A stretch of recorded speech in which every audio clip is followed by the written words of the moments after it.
You ask Tiger to solve. This deals with linear equations with one unknown.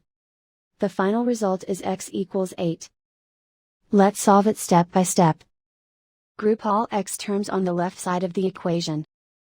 Add x to both sides. Group like terms.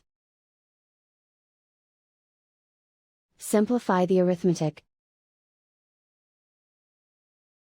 Group like terms.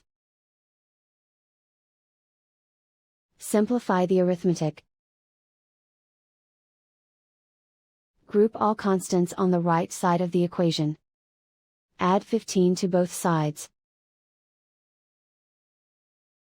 Simplify the arithmetic.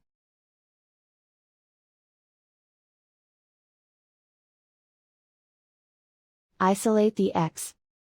Divide both sides by 4. Simplify the fraction. Find the greatest common factor of the numerator and denominator. Factor out and cancel the greatest common factor. And so the final result is x equals 8.